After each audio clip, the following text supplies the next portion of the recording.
অবসরের পর সরকারি কর্মীদের পুনর্নিয়োগ নয়, রাজ্যের মুখ্য সচিবের তরফে কড়া নির্দেশিকা জারি। অবসরের 3 মাস আগেই নতুন কর্মী নির্বাচনের প্রক্রিয়া। প্রতি মাসে করতে হবে শূন্য পদের পর্যালোচনা। অনুমোদন ছাড়া চুক্তি বাড়ালে কঠোর ব্যবস্থা। অর্থ দপ্তরের অনুমোদন ছাড়া কোনো পুনর্নিয়োগ নয়।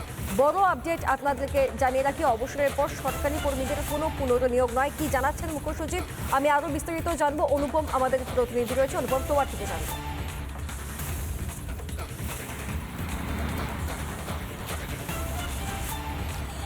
দেখো, কিছুক্ষণ আগে যে বিজ্ঞপ্তি জারি করা হয়েছে সেই বিজ্ঞপ্তিতে 3টে বিষয় খুব স্পষ্ট।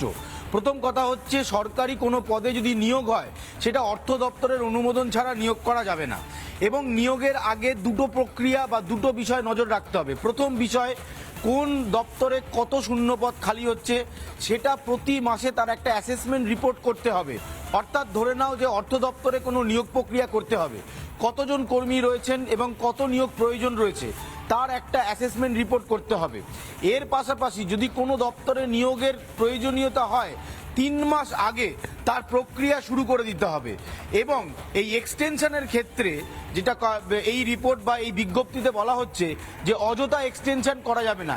খুব যদি দরকার হয়, বিশেষ কোনো কারণে এক্সটেনশনের প্রয়োজনীয়তা রয়েছে, সেক্ষেত্রে সেটা বিবেচনাযোগ্য। আর এই সব কিছু যদি বেআইনিভাবে করা হয়, ধরে নাও এক্সটেনশন বেআইনিভাবে হয়েছে, নিয়োগ বেআইনিভাবে হয়েছে, কোনো ধরনের অ্যাসেসমেন্ট হয়নি, 3 মাস আগে তা জানানো হয়নি, বা প্রতি মাসে কত শূন্যপদ খালি হচ্ছে সে তার কোনো অ্যাসেসমেন্ট তৈরি হলো না, তাহলে যে বা যারা এটা করছেন তাদের বিরুদ্ধে কড়া ব্যবস্থা নেওয়া হবে। এবং সেই কড়া ব্যবস্থা একেবারে প্রশাসনিক স্তরে নেওয়া হবে।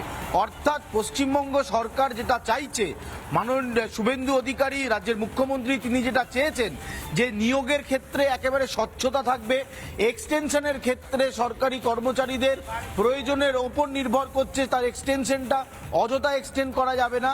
এবং এই নিয়োগ প্রক্রিয়া কোন পদে কোন দপ্তরে কত শূন্য পদ এবং সেখানে কত নিয়োগ হবে তার একটা স্বচ্ছতা রাখতে হবে। এবং সেই কারণেই মুখ্য সচিব কিছুক্ষণ আগে একটি বিজ্ঞপ্তি জারি করেছে। এই বিজ্ঞপ্তিতে আমি যেটা বলছিলাম যে 3টে বিষয় খুব গুরুত্বপূর্ণ। প্রথম কথা হচ্ছে, এটা সব দপ্তরের জন্য বলা হয়েছে। প্রথম হচ্ছে যে কোন দপ্তরে কত লোক লাগবে, কত শূন্য পদ রয়েছে তার প্রতি মাসে অ্যাসেসমেন্ট করতে হবে। দ্বিতীয়ত হচ্ছে 3 মাস আগে থেকে তার প্রক্রিয়া শুরু করতে হবে এবং স্বচ্ছতার সাথে, এবং সবটাই হবে অর্থ দপ্তরের অনুমোদন নিয়ে। ফলে এই বিজ্ঞপ্তি কিছুক্ষণ আগেই জারি করেছে রাজ্যের মুখ্য সচিব মনোজ আগরওয়াল। ধন্যবাদ অনুপম।